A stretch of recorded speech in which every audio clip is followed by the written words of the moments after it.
The air in the Barrhaven suburb of Ottawa usually carries the scent of fresh pine and wood smoke from backyard fire pits, a quiet, predictable fragrance that matches the rhythm of the middle-class families living there. But on the night of March 6, 2024, the stillness of Berrigan Drive was shattered by a sound that didn't belong in this manicured landscape.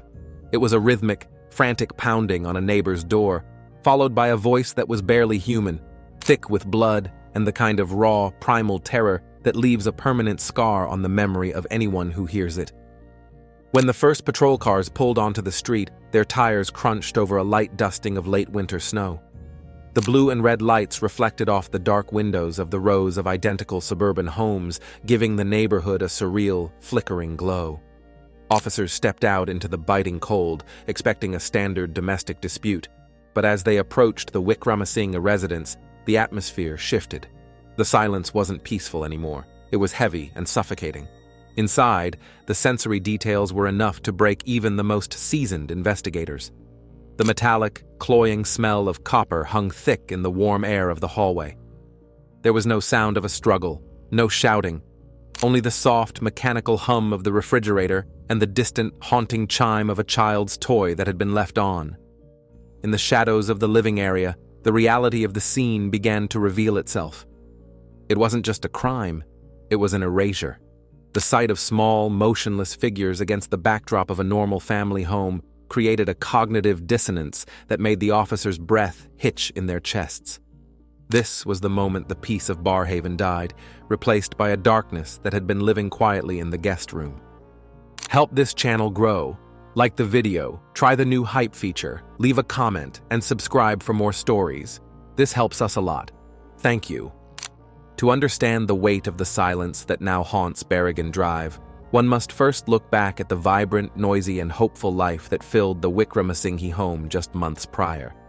Like thousands of families before them, Danushka Wickramasinghe and his wife, Darshani Ekanyake, saw Canada not just as a map of vast distances and cold winters, but as a blueprint for their children's futures.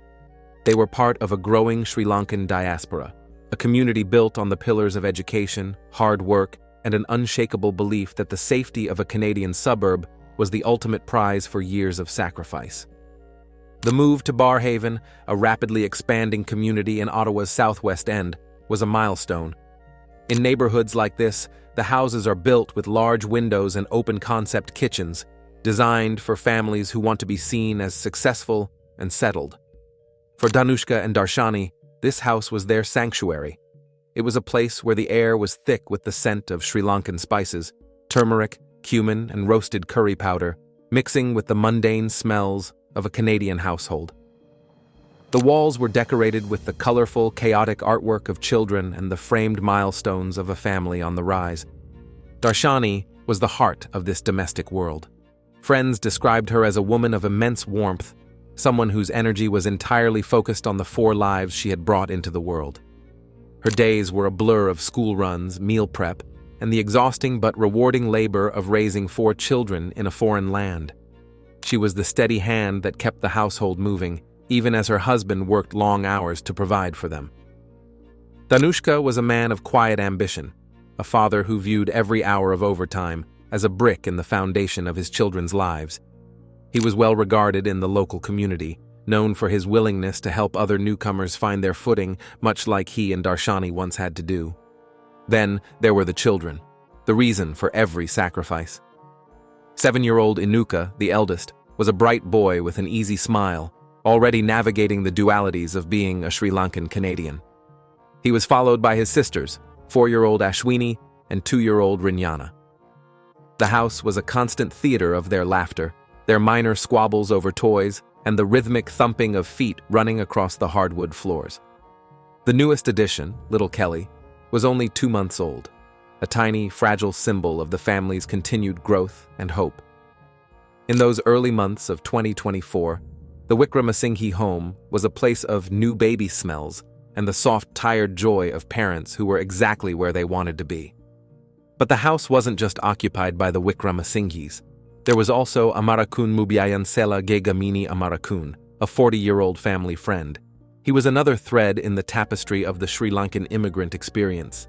a man seeking his own path in a new country, finding temporary shelter and companionship with a family that treated him as one of their own.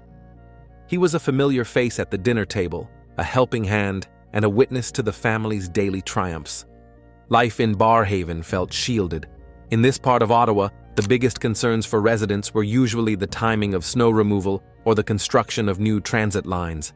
It was the kind of place where parents felt comfortable letting their children play in the backyard as the sun dipped below the horizon, where neighbors knew the names of each other's dogs, and where the concept of mass murder was something that happened in movies or far-off cities. The Wickramasinghes had done everything right. They had followed the rules, built a life through honest labor, and surrounded themselves with a community of peers. Darshani often shared updates with her family back in Sri Lanka, sending photos of the children bundled in colorful winter gear, their faces pink from the Ottawa cold. To those back home, they were the success story, the family that made it to the Great White North and thrived. They were building a bridge between two worlds, ensuring that while their children grew up with Canadian accents and an affinity for hockey, they would never forget the roots that stretched across the ocean to the island of Sri Lanka. However, beneath this veneer of suburban perfection, a new element had been introduced into the household. A quiet, 19-year-old student named Febrio De-Zoysa. He was a guest in their home, a fellow countryman who they had welcomed with the same hospitality they extended to everyone. At the time, his presence seemed like a minor footnote in their busy lives. He was just a young man looking for a place to stay while he pursued his studies, a quiet figure who kept mostly to himself in the guest room. As winter began to lose its grip on the city and the family looked forward to the first hints of spring, there was no indication that the sanctuary they had built was under threat. There were no loud arguments heard by neighbors, no police calls for domestic disturbances, and no red flags that suggested the young man in the guest room was anything other than a typical, perhaps slightly homesick, international student. The Wickramasinghes were living their dream, unaware that the deadliest mass killing in the history of modern Ottawa was not a random act of street violence, but a darkness that had already been invited through their front door and given a place to sleep. The stage was set for a tragedy that would not only destroy a family, but would force an entire nation to look at the vulnerabilities of its international student community and the hidden tensions that can simmer in the quietest of suburbs. To the neighbors on Berrigan Drive, Febrio De-Zoysa was a ghost, a shadow that occasionally moved behind the glass of the Wickramasinghe home. At 19 years old, he was at an age defined by transition, a period where the bridge between childhood and the heavy responsibilities of adulthood is often fraught with internal turmoil. He had come to Canada from Sri Lanka as an international student, carrying the immense, often crushing expectations that come with such a journey. In his home country, sending a child to study in a Western nation like Canada is viewed as a monumental investment, a gamble involving the family's life savings and their collective hope for a better lineage.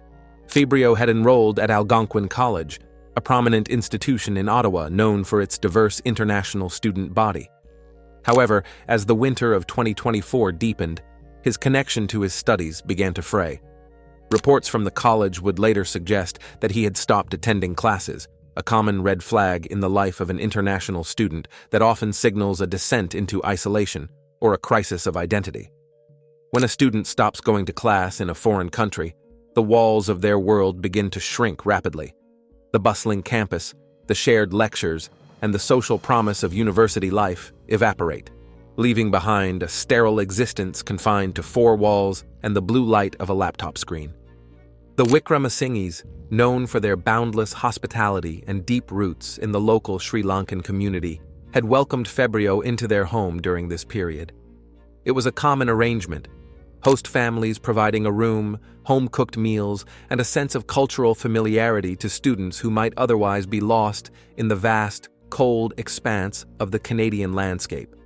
For Febrio, the house in Barrhaven offered more than just a bed. It offered a surrogate family.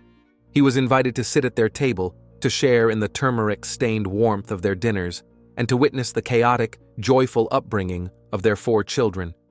Danushka and Darshani didn't see a threat when they looked at the quiet teenager.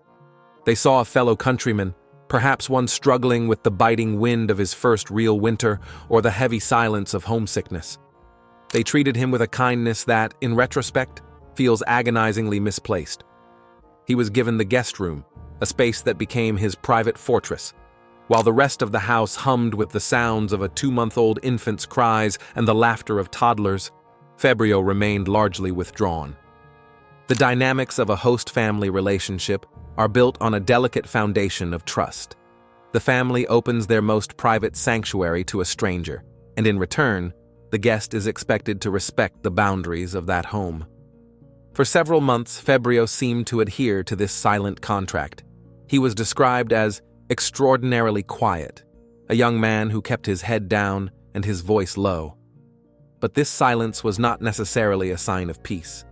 To a trained observer, such total withdrawal can be a mask for a growing internal pressure, a slow-motion psychological collapse that goes unnoticed because it doesn't make a sound.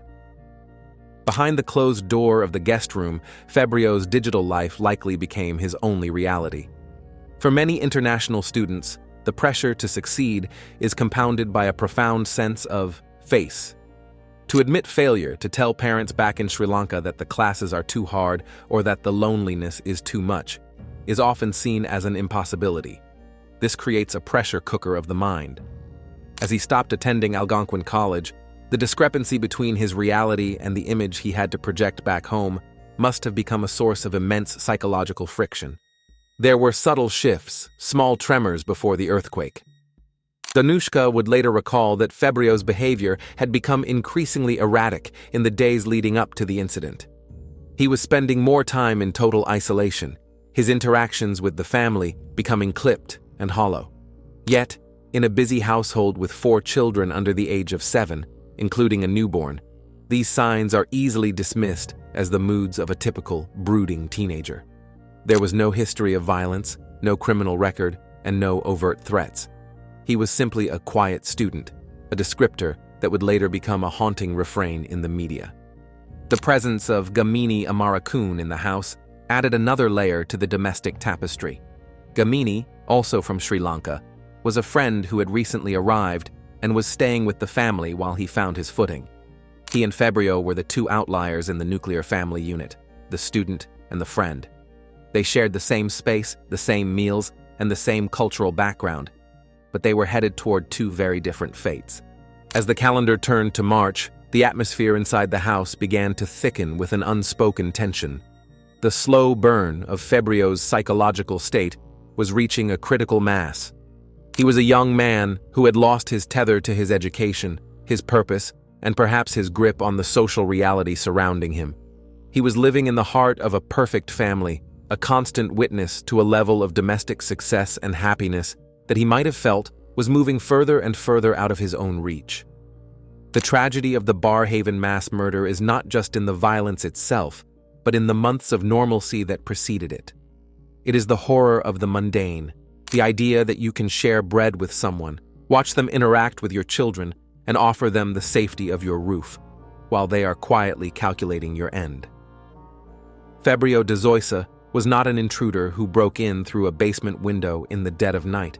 He was the young man who had been given a key. He was the one who knew the layout of the bedrooms, the creaks in the floorboards, and the vulnerability of a family that believed the greatest danger in Ottawa was the winter cold. As the sun set on March 6, 2024, the Wickramasinghe family went through their usual evening routines. Diapers were changed, stories were read, and the 2-month-old Kelly was settled into her bassinet. Gamini and the parents likely exchanged quiet conversation before retiring. In the guest room, Febrio De-Zoysa sat in a silence that was about to explode. The quiet student, the ghost in the guest room, was no longer just a struggling teenager. He had become a predator in the sanctuary, waiting for the house to fall into the deep, unsuspecting sleep of the suburban midnight. The transition from a peaceful suburban evening to a nightmare began in the early hours of March 6, 2024. In the Wickramasinghe household, the rhythms of the night were typically dictated by the needs of an infant. Little Kelly, just 2 months old, was the center of a fragile ecosystem of sleep and care.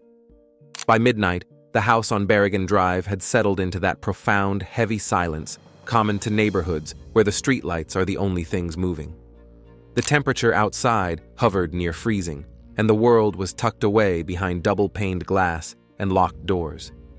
Inside the residence, the family was spread across the bedrooms. Danushka and Darshani were likely resting, perhaps drifting into the deep sleep of exhausted parents. The children, 7-year-old Inuka, 4-year-old Ashwini, and 2-year-old Rinyana, were tucked into their beds, surrounded by the colorful comforts of childhood.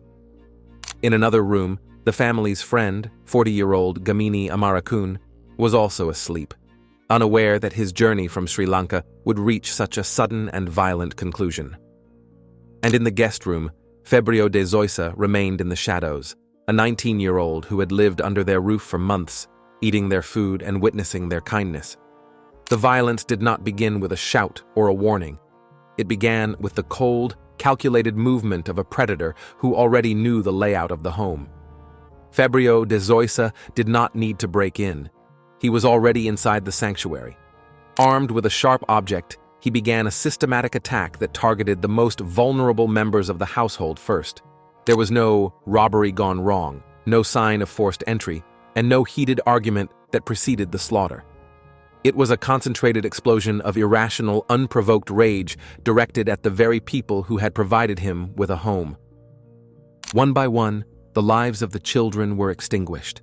The silence of the night was likely punctuated only by the soft thuds of a struggle or the stifled sounds of those unable to comprehend the betrayal occurring in their own bedrooms. Darshani, the mother who had spent her every waking hour protecting and nurturing these 4 lives, was unable to save them. She, too, became a target of the relentless assault. The youngest victim, little Kelly, who had only seen 2 months of the world, was not spared. The innocence of the scene, a baby's bassinet, the smell of milk and laundry detergent, was replaced by a visceral, metallic horror as the life was drained from the room. Gamini Amarakun, the family friend who had likely felt safe in the company of his compatriots, was the next to fall.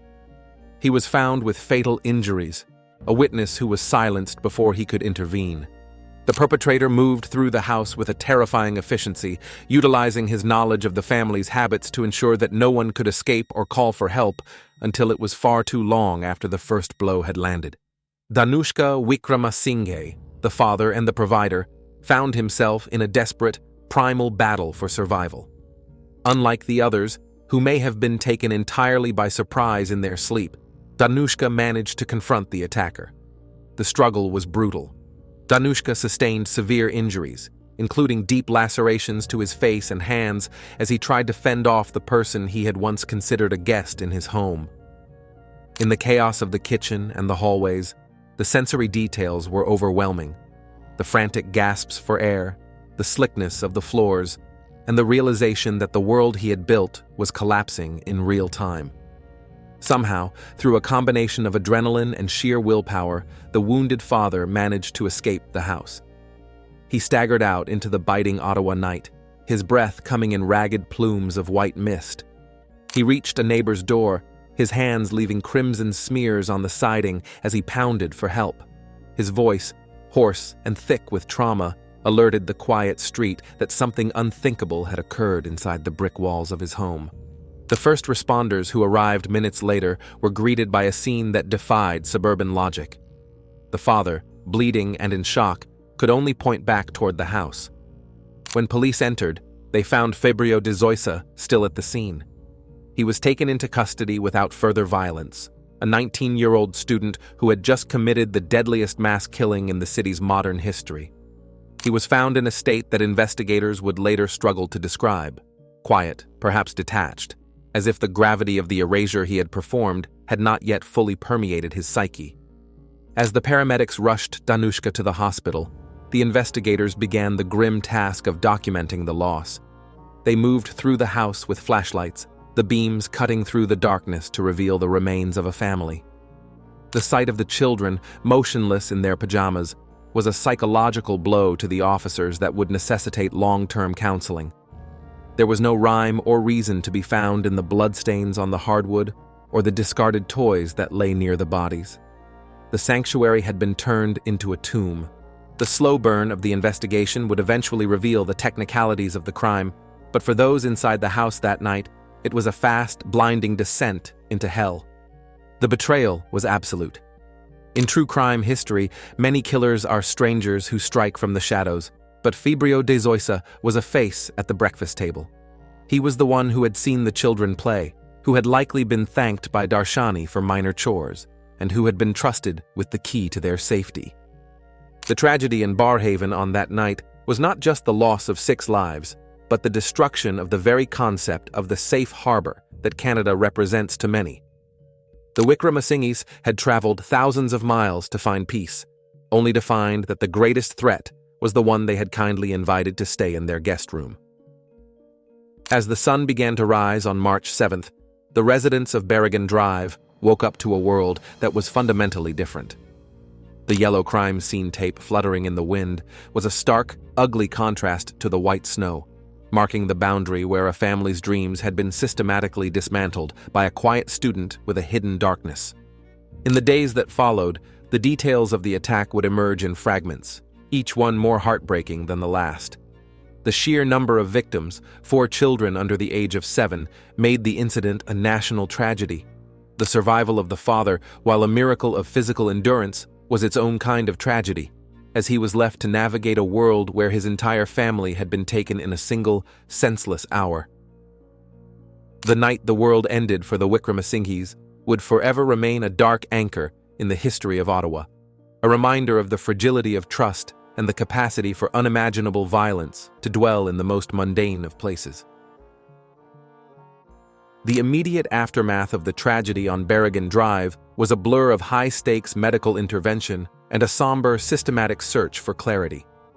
As the red and blue lights of emergency vehicles continued to pulse against the suburban brickwork, Danushka Wickramasinghe was rushed into surgery, his body a map of the desperate struggle he had just endured. He had sustained severe injuries to his hands and face while attempting to protect his family from the person they had welcomed as a guest. While surgeons worked to repair the physical damage, the psychological weight of the night began to settle over the city of Ottawa. The search for a motive began the moment Febrio De-Zoysa was taken into custody at the scene. Officers, still reeling from the visual horror of the interior, cordoned off the entire street, their breath visible in the cold March air as they began the tedious process of collecting evidence. The slow burn of forensic investigation meant that every bloodstain, every discarded object, and every digital footprint left behind by the quiet student had to be catalogued. They were looking for the trigger, the moment a 19-year-old international student transformed into a mass killer. In the hospital, Danushka's survival was nothing short of a miracle, yet it was a victory hollowed out by loss. When he finally regained consciousness, the news he received was a secondary trauma that no physical wound could rival. He learned that his wife, Darshani, and his 4 children, Inuka, Ashwini, Rinyana, and little Kelly, were gone. He learned that his friend, Gamini Amarakun, had also perished. The man who had spent years building a sanctuary in Canada was now the sole witness to its total destruction. The community's reaction was swift and visceral.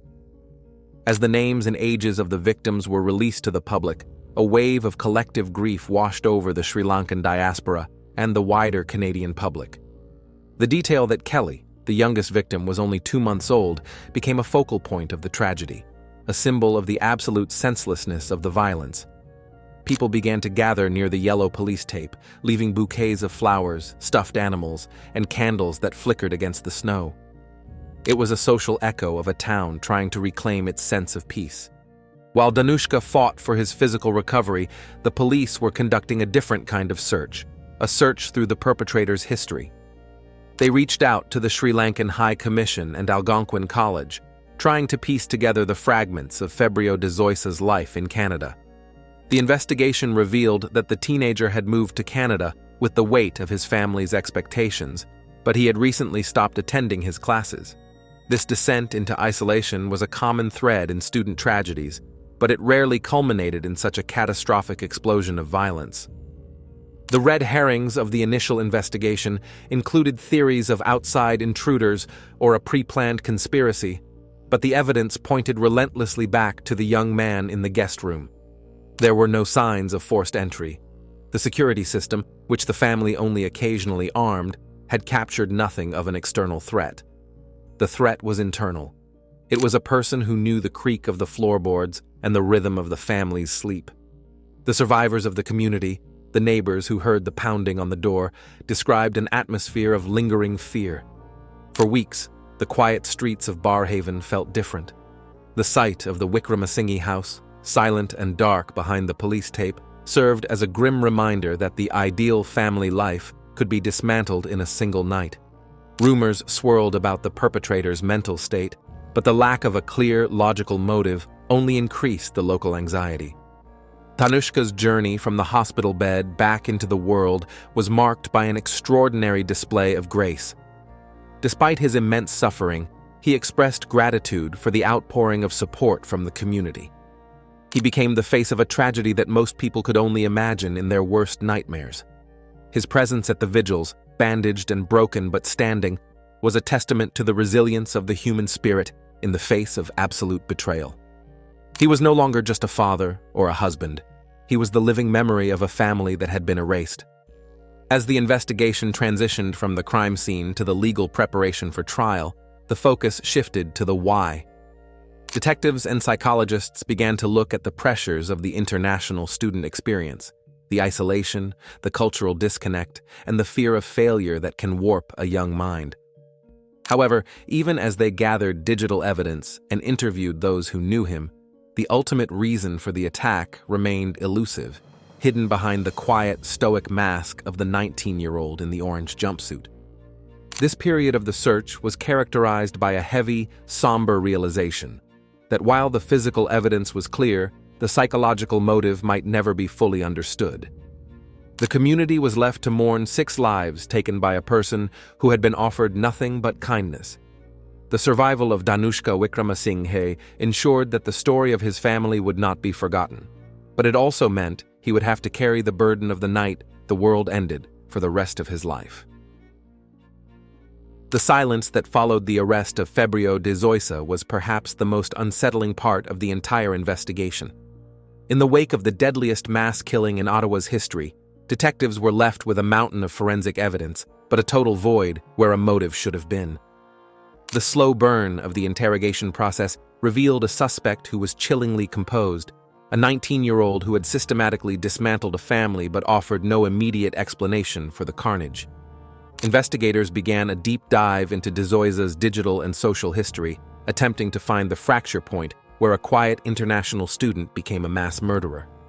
The search for the why led detectives back to Algonquin College. They interviewed classmates and faculty, looking for any sign of a grievance or a sudden change in demeanor. What they found was a pattern of profound withdrawal. De-Zoysa had effectively vanished from the campus weeks before the attack. This isolation is a common theme in such tragedies. A young person, separated from their support system in a foreign country, begins to lose their grip on the social and moral anchors of reality. Without the daily structure of classes or social interaction, the mind can become a fertile ground for dark, obsessive thoughts. However, even with this context, the leap from academic struggle to the slaughter of a 2-month-old infant remained a chasm that the police struggled to bridge. Every piece of the puzzle was examined. Detectives looked into his financial records, his communications with family back in Sri Lanka, and his browsing history. They were searching for a trigger, a specific event like an eviction notice, a failed grade, or a rejected romantic overture. Yet the Wickramasinghe family had been nothing but supportive. They hadn't threatened to kick him out. In fact, they had treated him like a younger brother or an eldest son. This lack of external conflict made the betrayal even more staggering. The community began to wonder if the motive was purely internal, a psychological collapse that manifested as a nihilistic rage against the very concept of the happy, successful life the Wickramasinghes represented. The investigation also touched on the social atmosphere of the international student community. Many students shared stories of the immense pressure to succeed and the shame of failing their families back home. The detectives considered whether De-Zoysa viewed the Wickramasinghes not as benefactors, but but as a constant, painful reminder of the success he was failing to achieve. To sit at a table with a man who had built a life through hard work, while your own dreams were evaporating, might have created a toxic level of resentment. This theory of comparative failure became a central focus as the police tried to build a psychological profile of the suspect. During this phase, the police had to navigate a landscape of red herrings. There were early rumors of a third party involved or a potential link to organized crime back in Sri Lanka, but these were quickly dismissed. The forensic evidence was surgical in its precision. The attack was carried out by one person using a knife, and that person was Febrio De-Zoysa. There were no signs of a struggle from anyone outside the home. The security system in the Barhaven suburb, which captured neighbors' cars and the occasional nocturnal animal, showed no one entering or leaving the house in the hours surrounding the crime, except for the wounded Danushka staggering toward a neighbor's porch. The community's fear was palpable during this time.